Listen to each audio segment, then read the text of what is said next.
Time to Shine Today podcast Varsity Squad. This is Scott Ferguson, and I have a legit, if you read one of my favorite books I always put out, Buddha and the Badass, I got my guy here, Neal Bakshi. You know, he's a certified spiritual life coach, Reiki energy healer, angel medium, and best-selling author, which if you stick around to the end, I got a 5-book giveaway to some lucky listeners. He specializes in guiding highly driven, motivated, and aspirational next-gen leaders achieve inner peace, which I'm telling you right now, squad, I'm 51 years old, so I'm a little bit ahead, and I do worry a little bit about what's coming up behind me. But with people like Neal doing this, I feel a heck of a lot more comfortable. You know, he's a former Goldman Sachs investment banker, so that means he was in the shit, for lack of a better term. He was there. He was around people, a lot of greed, which greed's not bad, but there's a lot of people with insecurities, and you know, I think maybe he even found himself in an identity crisis, which I think we might get into a little bit in the podcast interview as well, man. I'm so blessed to bring you on, Neal. Thank you so much for coming on. Please introduce yourself to Time to Shine Today podcast Varsity Squad. But first, what's your favorite color and why? Of course. Thank you for having me on, Scott. My favorite color is royal blue. Nice. It's a color that it's deep, it's genuine, it's rich, reminds me of space. Also a color of my favorite football team, the New York Giants, which I grew up loving. Okay, so that's cool. Love the energy of that royal blue, yeah. Out of all the New York teams, the Giants are my thing. You know, I'm a Detroit Lions fan, so I've had no love for ever my whole life. You know, being 51 years old, it was like almost 30 years before I was born that they won a championship. It wasn't even the Super Bowl then, though. So, no, I dig the royal blue, man. It actually fits your color wheel, you handsome devil. I love it, man. So let's get to your roots, man, because I know that you working on the East Coast, you immigrated here from India, and you went into one of the most competitive environments that's known to man on the East Coast money here in the United States. Let's get to the roots and how you really blasted through and how you get now to help people level up from a spiritual sense. Absolutely. So my parents are the ones that actually came to the U.S. from India.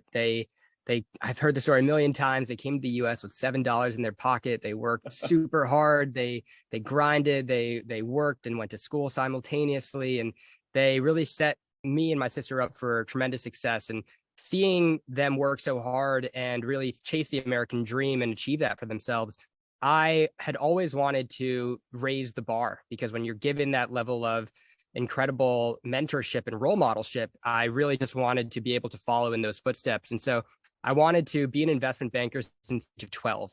And so we were asked in 7th grade to write a paper and create business cards of what we wanted to be. And so mine was an investment banker and owning my own firm, Bakshi Bucks. And so life has a brilliant way of, I continued on that path. I went to New York University, studied economics and history, worked in investment banking at Goldman Sachs for about 6.5 years, and worked at another firm for 1.5 years before that. So about nearly a decade on Wall Street in total. Okay. And all this being said, I grew up in a spiritual family. So my parents raised me meditating since the age of 5. Man. And talk about a blessing, right? Yes. Talk about a blessing. And so I loved what I did. I worked in leveraged finance and structured finance capital markets and syndicate at Goldman Sachs. And what we did is we sold high yield bonds and leveraged loans. We structured debt instruments. We created capital structures for companies, very well-known companies that are your run-of-the-mill, you'll see driving down the street. Yes, and over the course of my time there, I worked on $100 billion of transactions, talking to some of the largest investors in the world, CEOs, been on calls with Elon Musk as we did Tesla's inaugural bond deal. So really fascinating world in banking that kind of led me to there. That's awesome. And were your parents fully supportive of the investment banking side? And I'm not trying to be stereotypical, man. Okay. But I have a ton of Indian friends, a lot. Yeah. Right. And a lot of them get pushed into, either engineering or into doctoring. Like, I don't have that many that are in the finance world. Did your parents push back, or did they let you, because of how they brought you up in meditation and whatnot, did they allow you to metaphorically spread your wings? They gave me complete and free reign. It's really beautiful. They just supported me in whatever I wanted to do. And we had some family friends that worked in finance and investment banking or hedge funds. And I grew up going to Christmas parties at their houses and just like being around that energy. And so seeing that I really wanted to emulate that. And similarly, my mom worked in healthcare finance. And so my sister took the healthcare side of that. She's a doctor. Yeah. And I took the finance side of that. And I went into the banking world. What's beautiful about what you just said is that you wanted to emulate it, not envy it. And that comes from your parents too, of the meditation and the freeing of the mind and just not knowing. Like a lot of people get that green-eyed monster when they see people that are aware that they want to be, they envy them, right? But now you emulated them. That you're like wise way beyond your years. Brother, may I ask your age? Sure. I'm 30 years old. I actually turned 31 in about a month and a half. Okay, wow. Okay, so you're a young man, which is fantastic in light years and working over 100 billion. That's pretty incredible. So congratulations, man. I'm like a proud big brother over here, man. That's fantastic. I appreciate it. So, like, let's move into the journey of, kind of into the spiritual world and like kind of maybe letting go of a little bit of the money and not so much monetary, but the rat race of that and how you really moved into and how you help people from there. Absolutely, absolutely. So things were going fantastically well at Goldman. I did really well. I was a vice president there, and I was running a number of transactions and deals for clients. And it's basically like, if you can think about quintessential sort of Wall Street movies in a sense, it was that lifestyle. I was like really living that investment banker dream that you kind of see in the movies and that feeling growing up. Billions and stuff. Yeah, exactly. I love those shows, man. I grew up more envying them, Neal, than emulating them, though, because my father loved him, best friend in the world, but he worked on the line at General Motors in Detroit, right? So I would see that big. I want it because I want to drive what they drive. You know what I'm saying? But sorry for cutting you off, but again, you're kind of worked into it. You made rank pretty quick, and we'll go from there. Sorry. Yeah, no, all good, all good. So then what happened is in mid 2020, actually 2 days after my birthday, my mom went in for a very routine 30-minute outpatient thumb surgery to fix a partially torn ligament right here in her thumb. She went in for the surgery and they couldn't arouse her at the end of this procedure, which was 30 minutes. My dad was waiting in the parking lot and she was intubated, rushed to the ER, and she was then put on life support. She was having severe seizure activity in the brain, and she was on life support for about 3 weeks before ultimately passing on. And that turned my entire world upside down. My mom was my best friend, my biggest role model, breadwinner. She was just the definition of love and kept our family. She was the glue of our family and kept even our extended family connected together. Thanksgiving was at our house, and she was really this just dynamic force of love that just kind of, when that was gone, I didn't even really know what to do. And so the first 6 months after that, through the end of 2020, we're kind of picking up the pieces for myself and my family. Yeah. Finding login passwords. That was during COVID too, so you probably couldn't really be with her and stuff. I heard May 2020, so I'm so sorry, Neal. But go on. I'm so sorry. Thank you. I appreciate that. And it's so sad to not have her here in her physical presence, but I know, and we'll get into this, she's guiding me from the other side. And it's been an incredible evolution in terms of the gifts she's been able to unlock in me as a result of this happening. And so fast forward, I basically pick up the pieces for my family in terms of how do we transfer mortgages and cars and all of this stuff, which is like, no one tells you, like titles, deeds, providing death certificates, talking to insurance companies, like no one teaches you this stuff. And so I basically took the lead on all of that. And then fast forward, I went back into my spiritual roots when this happened. And so my family and I would meditate while she was in the hospital all together, sending her healing energy. And after this happened, I first sought meditation out again in my life as a way of gaining solace and peace within myself. And I went deeper into meditation than I have ever gone in my entire life. And mind you, I've been meditating for 25 years at this point. Yeah. And so in the first 3 months of 2021, I actually started to receive messages from outside of me. Message saying, you need to help people. You need to help people. You need to help people. Every single day for 3 straight months, January through March, I got the same message. I was like, I have no idea what this means. How do I go about doing this? Like, I wanted to be an investment banker. Like, this was my dream. And now I'm supposed to help people. And so then friends came back into my life who had similarly lost parents very suddenly, who were like, what are your gifts that you can share with the world? And I was it's like, I don't really know. Like, I guess people say I'm kind of empathetic and non-judgmental, and I have a lot of wisdom to share with people. And that's been sort of a very consistent theme throughout my life. And she was like, okay, like take that away and see what you can do with that. And I sat on that for a couple months, and I was like, I have no idea. Interestingly, at that time, life coaching certifications came in my path. Jay Shetty, who is an Jay, incredible sort of baby. Yeah. figure. Yeah, I I've, love I've been Jay. I blessed to love Jay. actually meet him and break bread with Jay. So absolutely, That's man. awesome. He's a Not great, only is he he's a an, gorgeous man like yourself, but the way he talks, he puts you at ease, brother. And he's oh like yeah, that all the time. Anyways, I'm sorry. I keep interjecting, amazing. man. I'm rude, but I was No, excited. please. It's great. He is. It's that kind of energy. And I was drawn to him. I loved his book, Think Like a Monk. And Think then like a monk. took Yeah. his I took his coaching certification course, Did and you? I tore through it.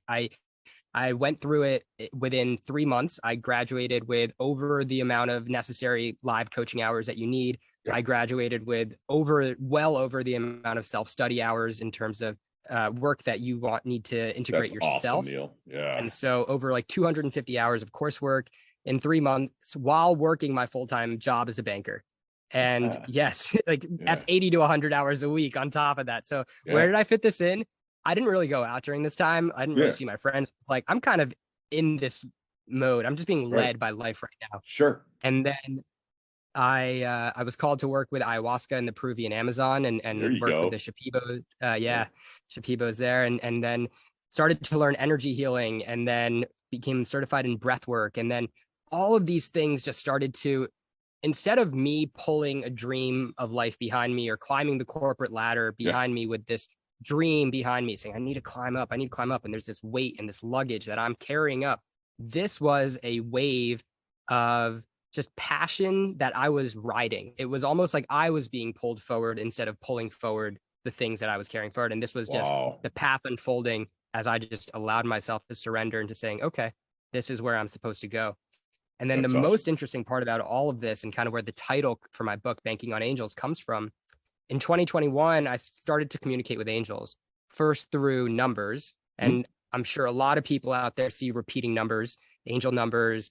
And so this was, I take my numbers seriously as a banker. And this wasn't just like, oh, 1111 here, 222 here. It was, no joke, probably 20 times a day, I would see these number patterns. I'm like, okay, there's something way broader happening here. I started to research that, go into that, meditate on it.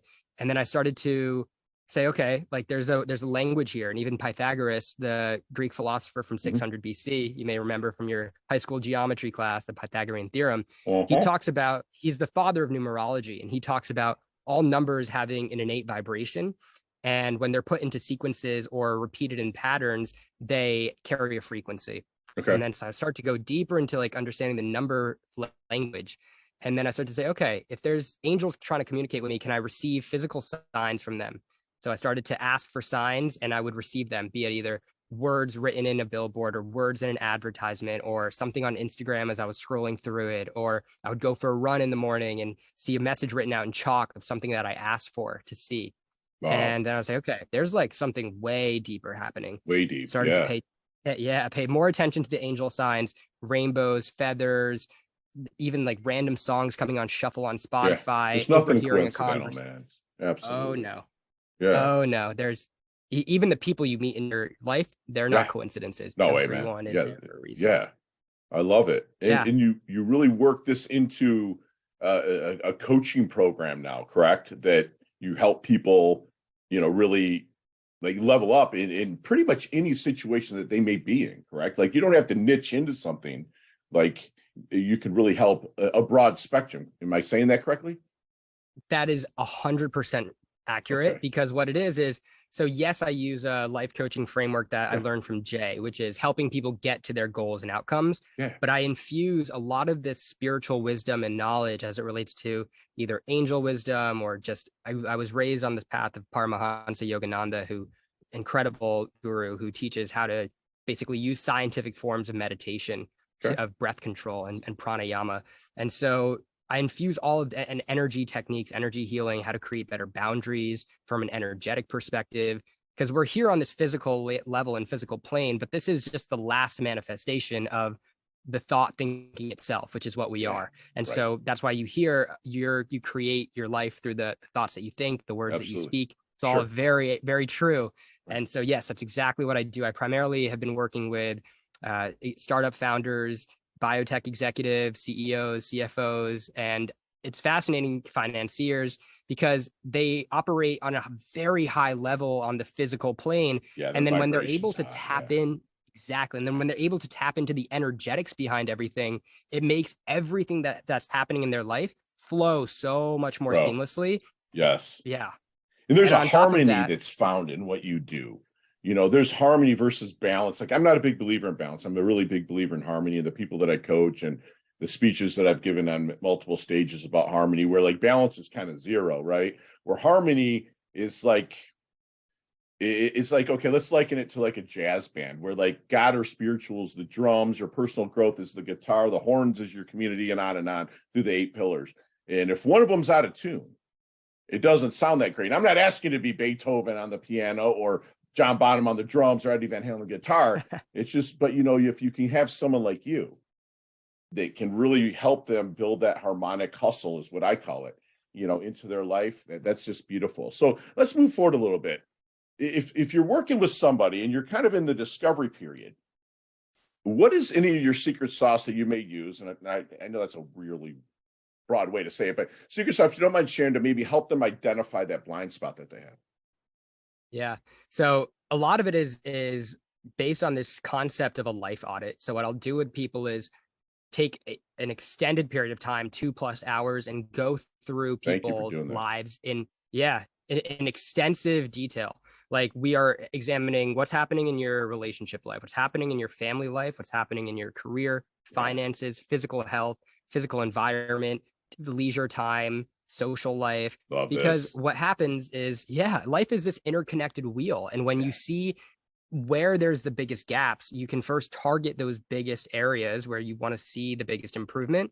And naturally, because you are a multidimensional human that has all these facets of life, you will see ripple effects across all the other areas of your life once you start to see these improvements. And it's really, like, I've noticed some of the most basic little building block habits that just need to be put in place. And then once you're able to hold people accountable towards those specific habits that they feel aligned and called to within their own self, it's like that wave that carries itself forward, because that consistency builds and builds and builds like a snowball rolling down a hill. That's like harmony, man. It's you're beautiful. Like, you were like brothers with different mothers, man. It's like that we look at things really the same way. And I love that you said you find the gaps within the wheels, and then you help, you know, either put them back into congruence so the harmony happens.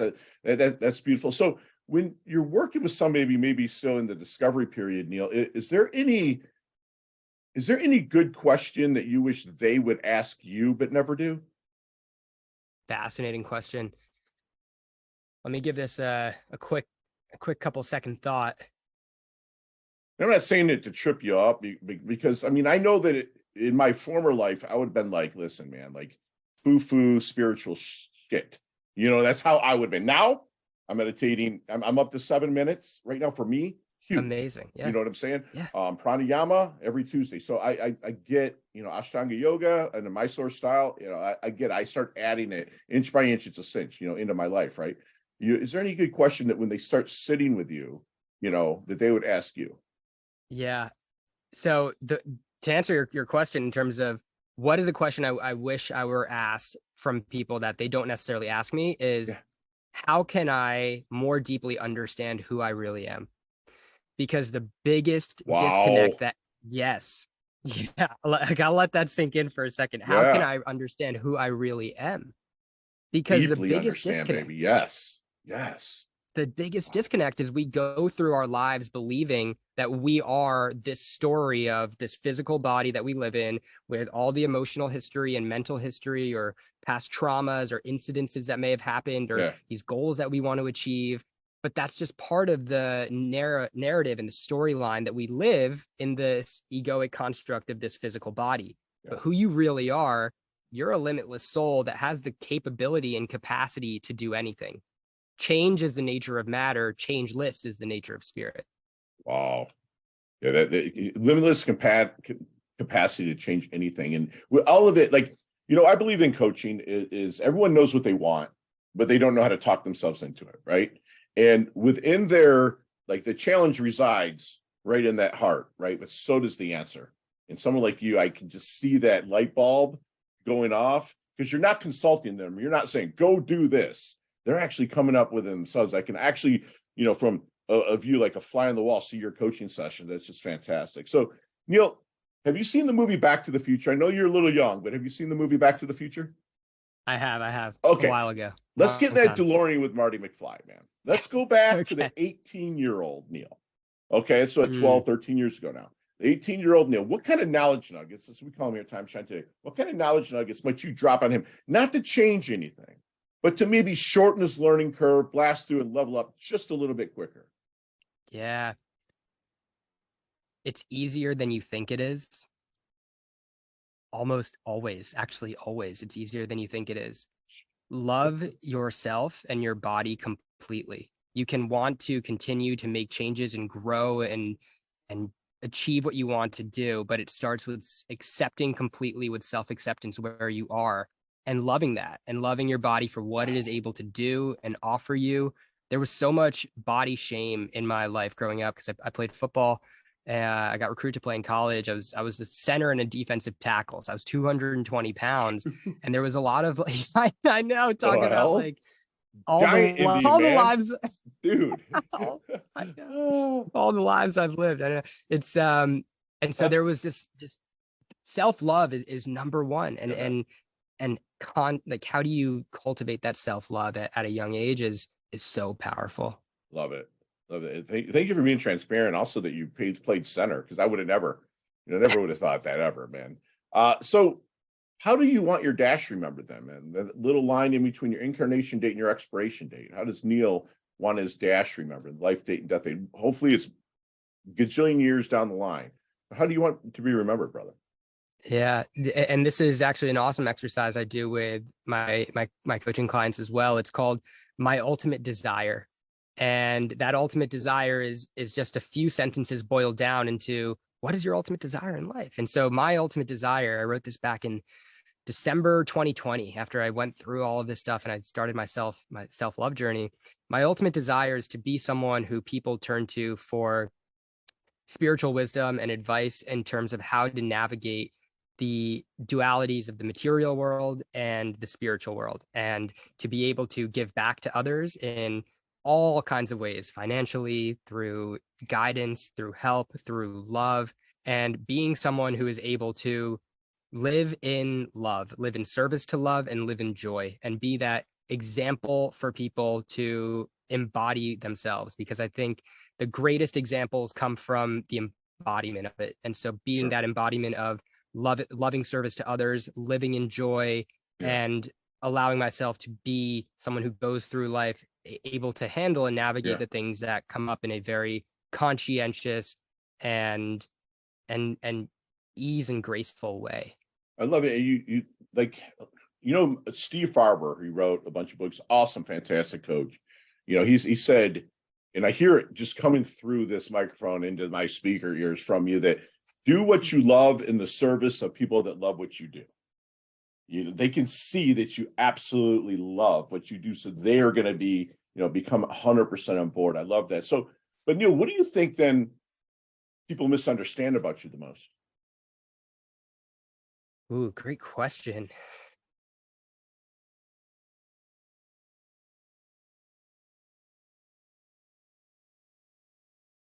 I don't think I'm necessarily that misunderstood. I love to be someone who is completely in their truth, and is able to shine that light from who they are in their authentic selves. I think something that may be misunderstood is maybe that, like, I go through life alone. And so that's the thing. I think so many people struggle with that, because everyone thinks that they need to handle life alone. And I had that for the longest time. And I'm still kind of going through that in terms of, like, asking for help when I need help, or like the biggest thing is I talk to my angels every day, multiple times a day, all the time. So they're actually my higher guidance that is always coming through. But you're not meant to go through life alone. We're human beings, all the same species here for a reason. We are instinctually, and we have the desire for tribal connection and connection to others. And so many times Absolutely. people think they need to go through this life alone, whether it's someone who's struggling with mental illness or a difficult time in their life. And we feel like we're very alone and no one's going to be able to relate to us, or no one has the capacity to help us or take us on. And I think that's the biggest thing, that there really is no such thing as being self-made. I don't believe it, because we're 100%. all, There's yeah. so many giants that I've stood on the shoulders of, brother. You know, I was told when I was young, when you don't know something, get your asking gear. Don't be afraid to ask, man. You know what I'm saying? And I do. Even to this day, I pick people that are 30 years old brain that I feel that are vibing in my tribe. And like, I'll pick your brain and be like, Neal, what do you think about this? I have like 5 or 6 people there between the ages of 25 and 32 that I will reach out to. You know, I also know that there's a maturity that they still have to go through just in the physical world, you know, Sure. But it's I'm so blessed that people like you exist. And squad, we're going to take my good friend Neal Bakshi through our leveling up lightning round just as soon as we get back from thanking our sponsors and affiliates. Time to shine today, podcast Varsity Squad. We are back, and Neal, we're going to meet one day. I can see it. It's already into fruition. It's going to happen, and we're going to the intentions out in the field. Yes, we're going to talk about a lot of these questions. I'll probably spend an hour, 15, 20 minutes to an hour on each one of them. But within the lightning round, level up lightning round, you got 5 seconds with no explanations, and it can be done. Okay, 5 very seconds. easily. Okay, let's do it. All right, no explanations. You ready to level up? I'm ready to level All up. right, Neal, what is the best leveling up advice you've ever received? It's easier than you think. Yes. Share one of your personal habits that contributes to your success. Daily meditation. Awesome. So you see me walking down the street, you're like, man, Fergie looks like he's in his doldrums a little bit, right? And other than banking on angels, what book might you hand me to help me level up? Autobiography of a Yogi by Paramahansa Yogananda. I have that on my bookshelf. I haven't read it yet. I'm sad to say, but I actually have that. I love that. What's your most commonly used emoji when you text? Ooh, there's 3. It is the heart, it is the angel, and the smiling angel emoji, and the gratitude sort of prayer hands. Beautiful. Nicknames growing up? Man, this is going to be really funny. Cheesy Puff, because I love to eat cheesy puffs. And when you were 220 in high school, I love it. Tell me a hidden talent or superpower that you have that no one knows about. Ooh, that no one knows about. I would say the ability to, I was going to say like the ability to feel into people's energy and understand what's going on without needing to even speak to them. Love it. I guess most people don't really know that, but that's sort of what. That's a superpower. Absolutely. Chess, checkers, or Monopoly? Chess, checkers, or Monopoly. I'm going to go with Monopoly just because my old Love life, it. right? Quickly, a headline for your life. Live in love. Love it. Go-to ice cream flavor. Mint chocolate chip. All right, my man. So there's a sandwich called the Bakshi Cheesy Puff. Build that sandwich for me. Okay. So I'm actually gonna use the sandwich from my hometown growing up, Princeton, New Jersey. There's a place called Hoagie Haven. Okay. One of my favorite sandwiches growing up when I ate meat was called the Sanchez. It was this is why I was 220 pounds. It was French fries, mozzarella sticks, fried chicken fingers, and this like special sauce they made called Sanchez sauce. And I put lettuce on it, and like you literally eat it in a hoagie. Could not be I love it. More unhealthy, but it was delicious. Oh, yeah. It's like a heart attack on a plate. I'm actually in the middle of a 72-hour fast right now. I do it 3 times a year. And it actually sounds good, the good stuff. So favorite charity and or organization like to give your time or money to? Yeah. So favorite organization is Self-Realization Fellowship. That is the spiritual path I was raised on, and the meditation that I learned how to become who I am. That's one. And also the there's a number of foundations out there supporting Alzheimer's research, and my grandmother had Alzheimer's, and just sort of seeing how she went through that process and how my mom took care of her. That's a cause that's very, very dear to my heart. Good, man. Appreciate that. And last question, we can elaborate on this one a little bit, but what's the best decade of music? 60s, 70s, 80s, or 90s? Or for you, 2000s too. No, yeah, no. I'm gonna say I'm gonna go with like I grew up on classic rock. So Led Zeppelin, AC/DC, What? Pink Floyd. Yeah, that was that was the music I was Bro, raised on. So I'm gonna nice. have to go with that, like just classic rock. Love it, man. I love it. So how can we find you, Neal? So you can find me through my website, my name, nealbakshi.com, NEALBAKSHI, on Beautiful. Instagram at Neal, NEAL Bakshi, BAKSHI. And those are the two best ways you can find me. You can also find me on LinkedIn and TikTok, but Instagram and my website are really where you want to I look me love up. it. And also, yeah. And Neal, tell us about your book, Banking on Angels, man. It looks like it kind of released earlier this year in 2023. Yeah. So I have a copy with me right here. The book actually wrote itself in 6 weeks in last year in 2022. Then I took a couple months off, came back to it and edited it, added in a lot more authenticity with the angels, and published it this year. Became a bestseller in 10 categories on Amazon.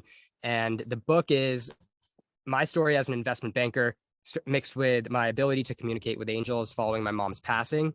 And then it is a basically personal growth, spiritual growth, practical toolkit and tool belt. So practical tools and techniques that you can put into your life. Simple 5-minute single page journal entry that I use every single day that has changed the way my mind works.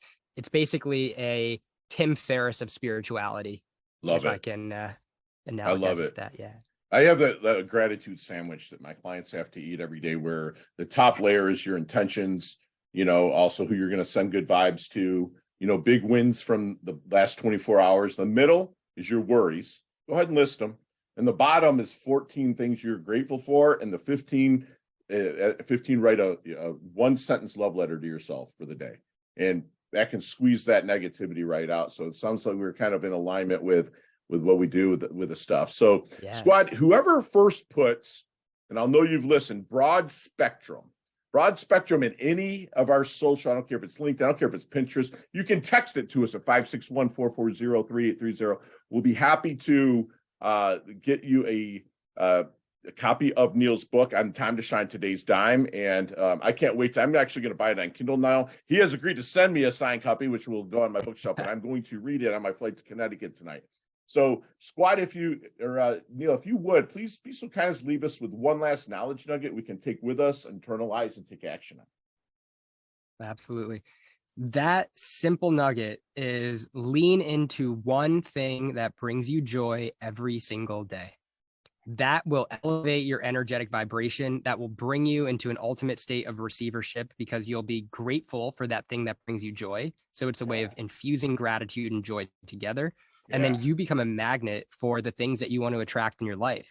So one thing of joy a day, and lean into it and actually do it. That's beautiful. And Squad, I don't know about you, man, but I have like pages of notes with my good friend Neal here.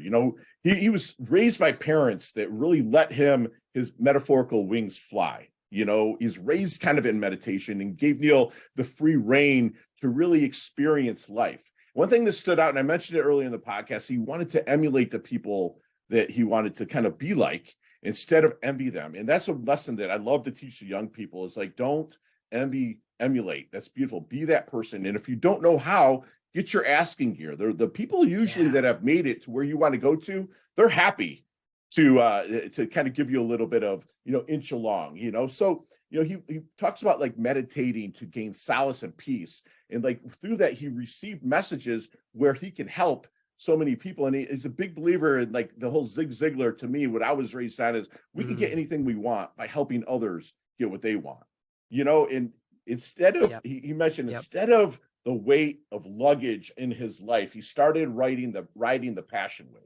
which he's really got into what he was seeing, and that's going to come to fruition for people. He can help people because of what he does from a broad spectrum.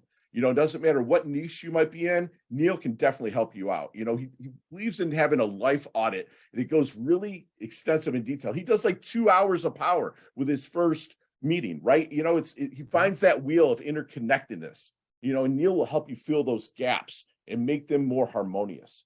He wants you to like ask your coach, if it's not Neal or if it's not me, how can I more deeply understand who I am? And how can I be the master of my story?